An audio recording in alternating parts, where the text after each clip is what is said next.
My boyfriend, 47M, and I, 43F, have been together for about 6 months, but we have been friends for a long time. He is divorced, has a full-time job, and takes care of his children, 12M and 14F, full-time. I was single with no kids. My boyfriend has been taking care of his kids full-time for 4 years now. He is doing very well as a single dad, and I have a lot of respect for that. I get along very well with the kids, they've always been nice to me. The problem is, I think he spoils his kids. I've always kept my mouth shut about this until 2 weeks ago.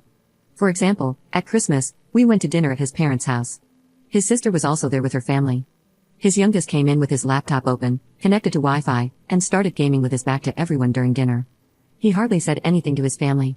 I found this very disrespectful, especially towards the grandparents. Another example, my boyfriend always cooks dinner, sometimes 2 or 3 different things to everyone's liking. His eldest then refuses to eat what she ordered herself, gets mad because she gets hungry, and makes my boyfriend go to the store or get takeout late at night. Another example, the eldest usually sits upstairs in her room, and the youngest is downstairs gaming on his laptop or PlayStation.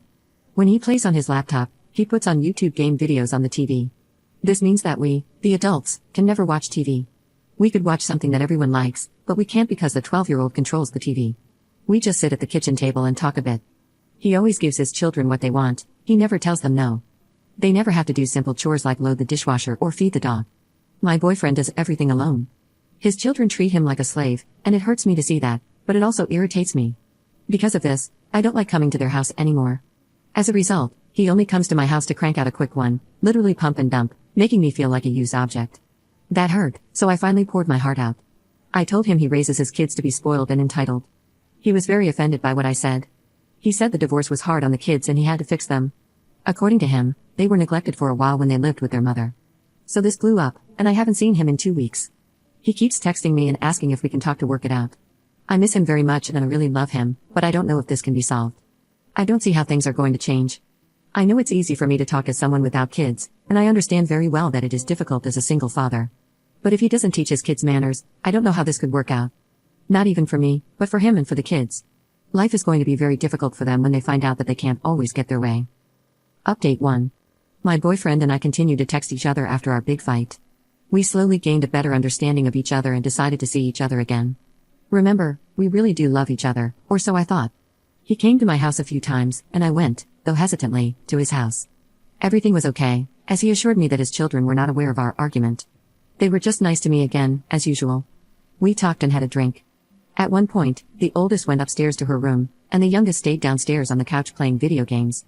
My boyfriend went outside to walk the dog, so he wouldn't be gone for more than a few minutes. I sat at the kitchen table with my phone as the youngest son got up and tossed his empty glass onto the counter from a distance.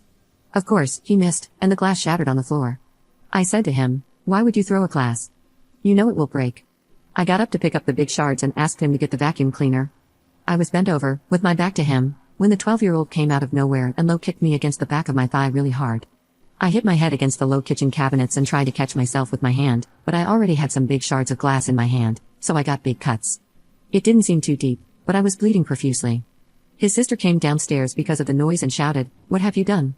She cried and tried to help me, she really did, but I got up, got my things, and got the hell out of there. Once home, I pulled the shards out of my hand, but it kept bleeding, so I drove myself to the ER. I got 12 stitches and 3 different cuts on my hand. Luckily, there was no permanent damage.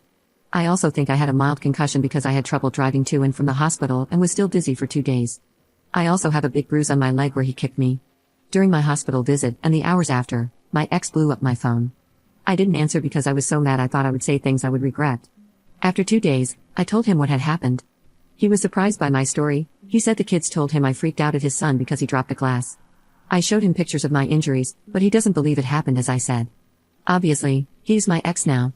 I don't want anything to do with a delusional man like that ever again, let alone with his demon children. I told him I was going to report what his kid did to me to the police, and that I have the hospital records to back me up. He begged me not to because he's afraid he'll lose his kids. Their mother is not a good alternative, so they might end up in foster care. If I'm being honest, I don't want my ex to lose his kids.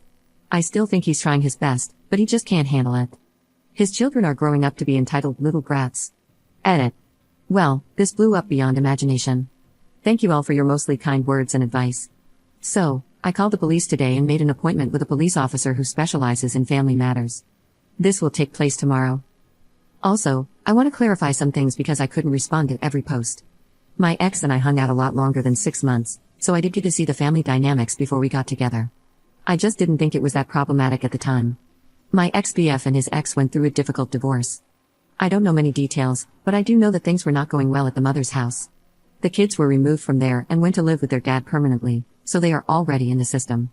I know ex-BF has been called to school a few times because of fights involving his son. The brother and sister seem to get along aside from the usual sibling arguments. I did hear ex-BF and his daughter say, on different occasions, that the son is getting bigger and stronger and sometimes hurts her unintentionally. I never had the impression that he is malicious to his sister. I think the daughter is a typical teenager who is grumpy at times and often isolates herself in her room. I don't see any problematic behavior there, other than the fact that ex-BF is bending over backward to attend to her sometimes ridiculous needs. I didn't say anything, I just thought he was spoiling her rotten. Ex-BF says the son is on the spectrum at some capacity. I've never noticed any of that, as I'm not a specialist, other than that he throws a tantrum almost every time he doesn't get his way. Ex-BF once told me that the son was bitten by the dog because he teased him, but I have often seen the son cuddling with the dog. I don't think he's hurting the dog. Update 2. I needed a day to reflect, but I got my act together and called the police to make an appointment with a local police officer. That meeting was today. I sat with him and told him everything that had happened. He was very patient and understanding and let me tell my story. I explained to him that I didn't want to press charges but that I had concerns about my ex's family and wanted them to get help, though I didn't know how. I don't want to get the son in trouble, I want to get him help. He said that as a police officer, he couldn't do anything for me because I didn't want to press charges. However, he had been working with a social worker for years and called her right away for advice. He summarized my story and asked if she was okay with being on speakerphone. We talked briefly, and although she didn't have much time, we agreed she would call me at the end of the week. She advised both me and the officer that it was important to document our conversation, along with photos of my injuries. I initially resisted because I didn't want to press charges.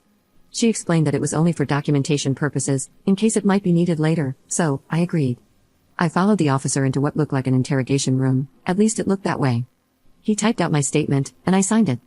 He called in another officer, a woman, to take pictures of my injuries since I had to pull my pants down. They took pictures of my hand and the bruise on the back of my leg, which is still dark purple. Now, I have to wait for the call from the social worker. Commenter. I sincerely hope you don't regret not pressing charges. That kid is too young to be diagnosed with psychopathy, but if he seriously harms or unalives the next person? And all you did was make a report? Really, lady, the signs are all there. Hope it turns out well, for everyone's sake.